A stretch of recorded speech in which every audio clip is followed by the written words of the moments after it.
नमस्कार साथियों, NIOS के स्टूडियो में आप सबका स्वागत है।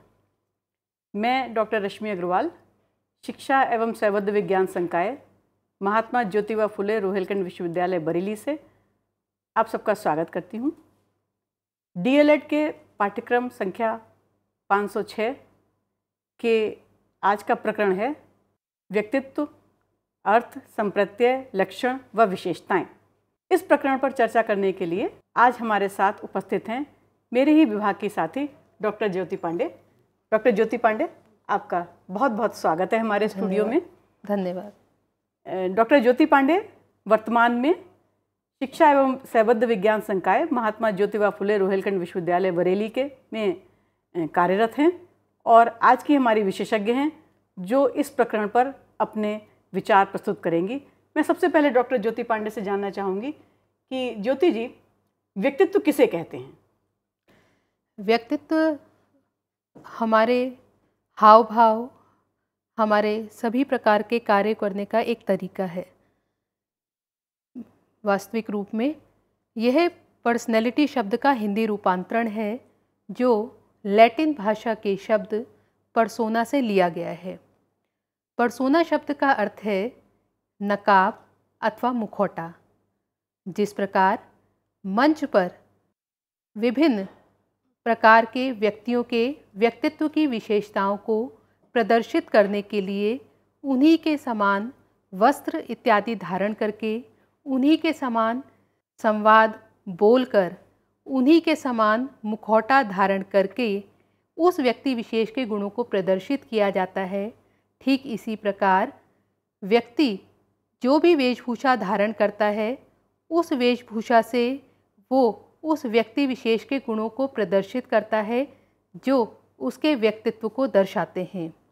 ठीक इसी प्रकार हम किस प्रकार बातचीत करते हैं, किस प्रकार वस्त्र पहनते हैं, हमारा कार्य करने का तरीका, हमारा चलने का तरीका, ये सभी मिलकर हमारे व्यक्तित्व का निर्माण करते हैं।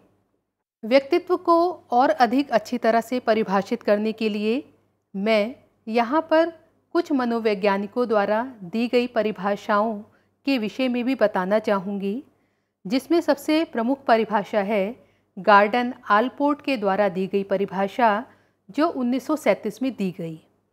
इनका मानना है कि व्यक्तित्व व्यक्ति के भीतर उन मनोशारीरिक तंत्रों का गत्यात्मक संगठन है जो वातावरण में उसके अपूर्व समायोजन को निर्धारित करते हैं। इस परिभाषा में कुछ मुख्य तत्व व्यक्तित्व के बारे में स्पष्ट करना बहुत ही ज़रूरी है। प्रथम है मनोशारीरिक तंत्र। मनोशारीरिक तंत्र से हमारा तात्पर्य मानसिक एवं शारीरिक। हमारे व्यक्तित्व का निर्माण विभिन्न प्रकार के तत्वों से मिलकर होता है। मानसिक तत्व जितने महत्वपूर्ण हैं, शारीरिक तत्वों का भी उतना ही अधिक योगदान व्यक्तित्व के निर्माण में होता है। साथ ही साथ ये एक गत्यात्मक संगठन है। गत्यात्मक से तात्पर्य गतिशील होना, यानी कि व्यक्तित्व का विकास रुकता नहीं है। व्यक्तित्व सदैव नई नई परिस्थितियों में आने पर विकसित होता रहता है। हर नई परिस्थिति हमारे व्यक्तित्व में कुछ नया जोड़ने का प्रयास करती है। और संगठन का तात्पर्य विभिन्न तत्वों को मिलाकर बनाई हुई स्थिति, यानी कि व्यक्तित्व में किसी एक तत्व की भूमिका नहीं होती है, बल्कि व्यक्तित्व में विभिन्न प्रकार के तत्व एकीकृत होकर, संगठित होकर मिल जाते हैं तथा गतिशील रूप से हमारे व्यक्तित्व का विकास करते रहते हैं। और सबसे मुख्य बात अपूर्व समायोजन। समायोजन का तात्पर्य होता है अनुकूलन, यानी कि हम किस प्रकार अपने वातावरण से अनुकूलन स्थापित करें। यानी कि कुल मिलाकर व्यक्तित्व व्यक्तियों के वातावरण से समायोजन करवाने का एक ऐसा माध्यम है जो सदैव गतिशील अवस्था में रहता है। इसी संदर्भ में मन के द्वारा व्यक्तित्व को एक अलग रूप में परिभाषित किया गया। उनका मानना था कि व्यक्तित्व व्यक्ति के अपने गठन, व्यवहार के तरीकों, रुचियों, क्षमताओं का विशिष्ट संगठन है। इस संगठन के अंतर्गत मन ने व्यवहार के विभिन्न तरीकों, रुचियों और क्षमताओं को भी शामिल किया। तो इस प्रकार संक्षेप में व्यक्तित्व किसी भी व्यक्ति की शारीरिक, मानसिक, भावात्मक, नैतिक एवं आध्यात्मिक स्वरूप की संपूर्णता है। अर्थात व्यक्ति की शारीरिक जितनी भी विशेषताएं होती हैं, वो लंबा है, छोटा है, बड़ा है, या उसके जितने सारे भाव हैं, उसके मानसिक विशेषताएं, मानसिक दक्षताएं, उसका नैतिक विकास, उसका आध्यात्मिक विकास, ये सब मिलकर किसी भी व्यक्ति का व्यक्तित्व निर्माण करते हैं और इन्हीं सब तत्वों से मिलकर व्यक्तित्व अपनी संपूर्णता को प्राप्त करता है। इस प्रकार व्यक्तित्व किसी भी व्यक्ति की संपूर्ण गुणवत्तात्मकता कहलाती है, ताकि उसमें सभी तत्वों का संगठित रूप में समावेश हो। ज्योति जी, आपने व्यक्तित्व का अर्थ बताया कि व्यक्तित्व किसे कहते हैं। अब ये बताइए कि व्यक्तित्व की प्रकृति के बारे में कुछ प्रकाश डालिए कि कौन कौन सी प्रमुख विशेषताएं हैं व्यक्तित्व में जो पाई जाती हैं, कृपया उन पर कुछ प्रकाश डालें। जैसा कि मैंने बताया कि व्यक्तित्व संगठित रूप में ही विकसित होता है, इसी वजह से व्यक्तित्व की सबसे बड़ी विशेषता है कि व्यक्तित्व में विभिन्न प्रकार के गुणों का समावेश होता है और जो व्यवहार की विभिन्न विशेषताओं में हमें दिखाई देता है। जिस प्रकार का व्यक्ति व्यवहार करता है, उस व्यवहार को देखकर ही हम उसके व्यक्तित्व के विषय में जान सकते हैं। यदि व्यक्ति अपने इन गुणों को अच्छी तरह से प्रदर्शित करता है, सही स्थिति में प्रदर्शित करता है, तो हम ये मानकर चलते हैं कि उसकी व्यवहारिक प्रवृत्तियां सकारात्मक है, अतः उसका व्यक्तित्व भी सकारात्मक है। हर व्यक्ति के व्यक्तित्व में जो गुण पाए जाते हैं, कुछ गुण आंतरिक होते हैं और कुछ गुण बाह्य रूप में विद्यमान होते हैं। आंतरिक और बाह्य गुणों का प्रदर्शन व्यक्ति आवश्यकता के अनुरूप करता है। धीरे धीरे करके ये सभी गुण व्यक्ति के व्यवहार में स्थायी रूप से परिलक्षित होने लग जाते हैं। लेकिन इन सभी गुणों का परिलक्षित होना और इन सभी गुणों का विकसित होना दो मुख्य तत्वों पर निर्भर करता है। ये दो मुख्य तत्व हैं वंशानुगतता एवं वातावरण। वंशानुगतता से तात्पर्य है अपने माता पिता, अपने पूर्वजों के अनुसार व्यक्ति के व्यक्तित्व में गुणों का समावेश होना और साथ ही साथ जिस प्रकार के वातावरण में व्यक्ति रहता है, उस प्रकार के वातावरण का संपूर्ण प्रभाव हमें उसके व्यक्तित्व पर दिखाई देता है। यदि बालक का विकास एवं पालन पोषण सकारात्मक वातावरण में होता है, तो उसमें सभी प्रकार के सकारात्मक गुणों का विकास हो जाता है। लेकिन यदि बालक ऐसे वातावरण में पोषित होता है जो नकारात्मक है, तो हम चाहकर भी उस वातावरण के प्रभाव को उसके व्यक्तित्व से दूर नहीं कर सकते। साथ ही साथ व्यक्तित्व सदैव गतिशील रहता है। हमेशा हम अपने वातावरण से, अपने आसपास के व्यक्तियों के व्यक्तित्व से, उनके व्यवहार से, अपनी परिस्थितियों से विभिन्न प्रकार के नए तत्वों को, नए गुणों को अपने अंदर शामिल करते रहते हैं और इस प्रकार हमारा व्यक्तित्व सदैव विकास की ओर बढ़ता रहता है। किसी भी व्यक्ति का व्यक्तित्व उसके व्यवहार का मापन माना जाता है। यदि व्यक्ति जिस प्रकार का व्यवहार समाज में व्यक्तियों के साथ या कोई भी छात्र कक्षा में अध्यापक के साथ, अपने माता पिता के साथ जिस प्रकार का व्यवहार करता है, उस व्यवहार को हम माप सकते हैं।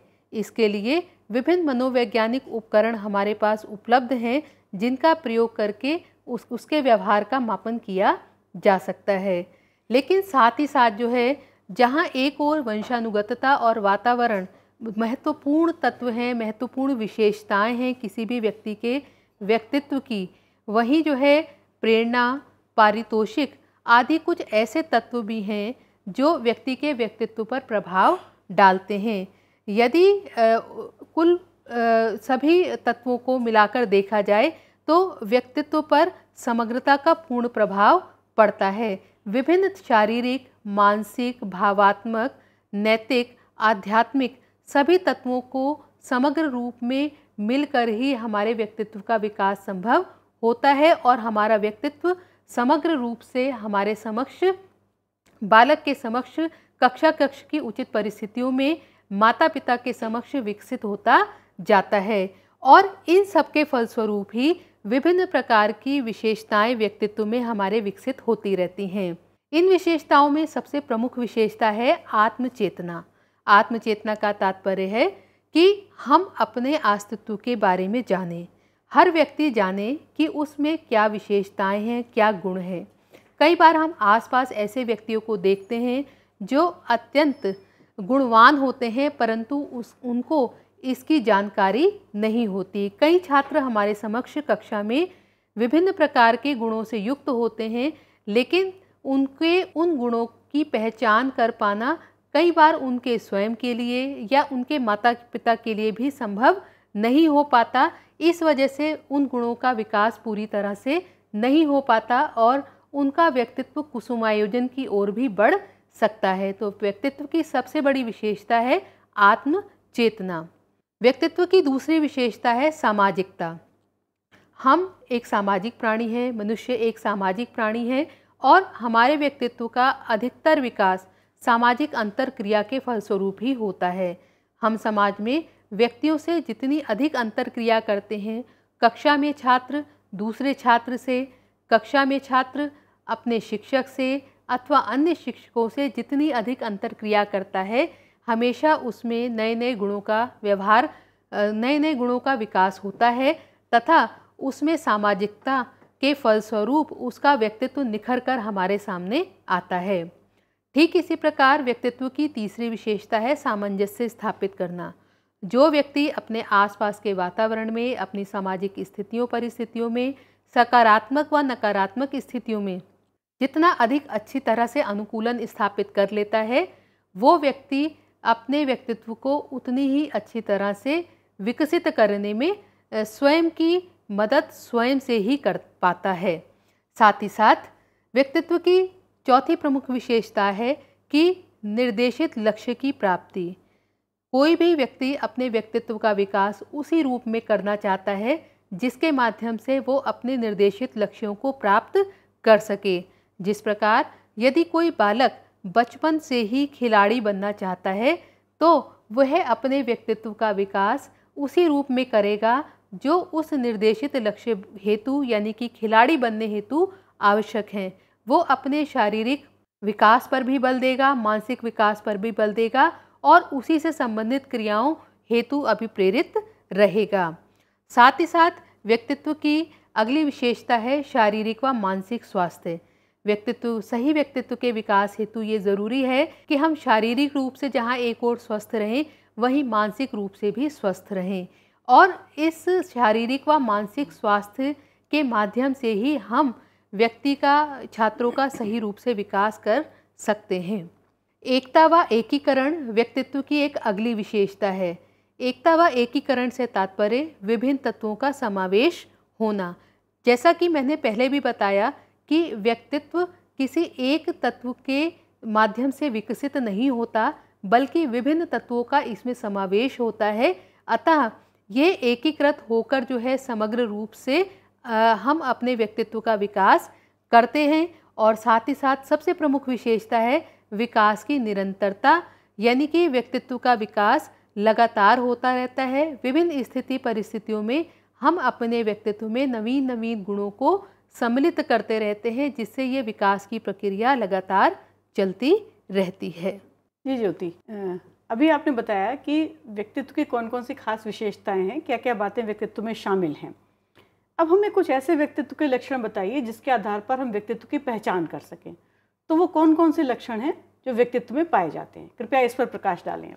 जी रश्मि जी, व्यक्तित्व की पहचान करने के लिए सबसे प्रमुख तत्व ये है कि प्रत्येक व्यक्ति का व्यक्तित्व अद्वितीय होता है।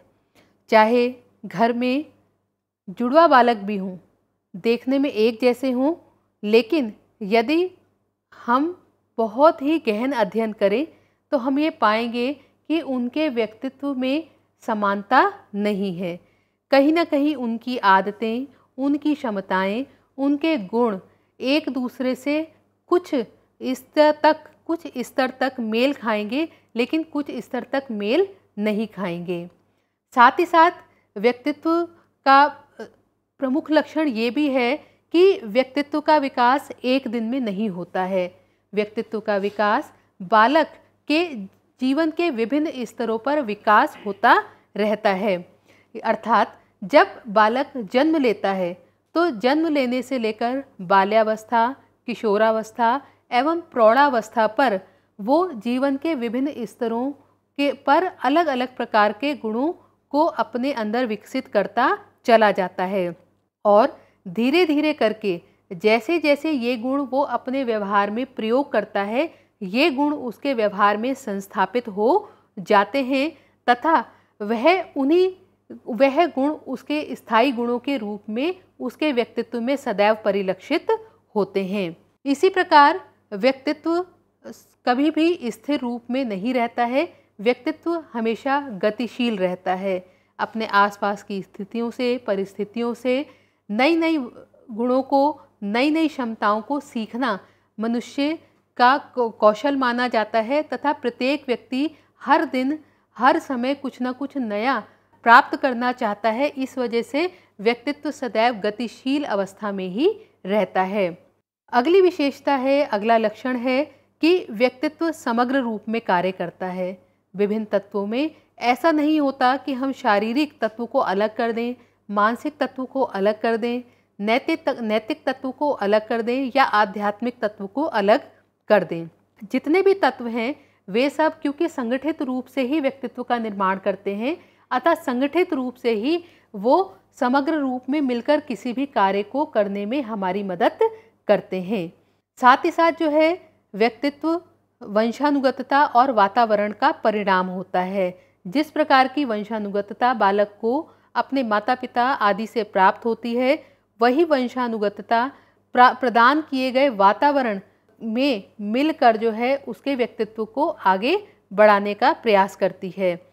और जैसे जैसे व्यक्ति अपने वातावरण के साथ समायोजन करता जाता है, उसके व्यक्तित्व का निरंतर विकास होता चला जाता है। जबकि जो व्यक्ति अपने वातावरण के साथ समायोजन स्थापित नहीं करता, वह अपने आप को कुसमयोजित व्यक्तित्व विकास की ओर ले जाता है। कुसमयोजित व्यक्तित्व का तात्पर्य है कि चाहे एक परिस्थिति हो या दूसरी परिस्थिति हो, वो किसी भी परिस्थिति में अनुकूलन कर पाने में सक्षम नहीं होता।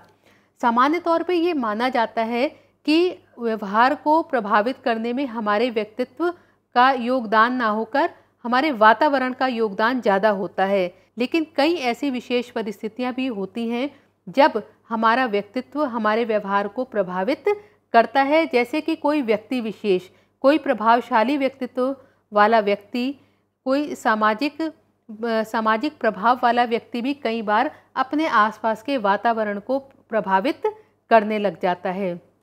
और हमारा व्यक्तित्व सदैव उद्देश्य पर आधारित होता है, क्योंकि हम जिन उद्देश्यों को लेकर प्रारंभ से चलते हैं, हम उन उद्देश्यों की पूर्ति करना चाहते हैं। इस वजह से उन उद्देश्यों से संबंधित क्रियाओं में ही हम रुचि लेते हैं, उन्हीं के अनुरूप हम क्षमताओं का विकास करते हैं और उन्हीं क्षमताओं को विकसित करने के लिए हम भरसक प्रयास करते हैं ताकि हम अपने लक्ष्य को प्राप्त कर सकें। अतः प्रत्येक व्यक्ति, चाहे वो किसी भी क्षेत्र में जाना चाहता हो, किसी भी क्षेत्र में करियर स्थापना करना चाहता हो, वो अपने उसी उद्देश्य के अनुरूप अपने व्यक्तित्व का निर्माण करता है। और सबसे मुख्य तत्व व्यक्तित्व आत्मचेतना है। हमें स्वयं के विषय में जानकारी, अपने अस्तित्व के विषय में जानकारी प्रदान करना, हमारा कहीं ना कहीं व्यक्तित्व ही एक ऐसा माध्यम है जो व्यक्ति को ये बताता है कि वह कितना गुणवान है, उसमें क्या दोष हैं और क्या अच्छाई है। क्योंकि यदि व्यक्ति स्वयं को नहीं जानेगा तो अपने व्यक्तित्व का सही दिशा में विकास नहीं कर सकता है। तो आज हमने चर्चा की व्यक्तित्व किसे कहते हैं, उसके प्रमुख लक्षण, उसकी प्रकृति और उसकी विशेषताओं के बारे में। डॉक्टर ज्योति, आपने बहुत गहराई से, बहुत वृहद विचारों के साथ में हमारे छात्रों के समक्ष इस विषय को प्रस्तुत किया। आपका हमारे स्टूडियो में आने के लिए बहुत बहुत धन्यवाद, बहुत बहुत शुक्रिया।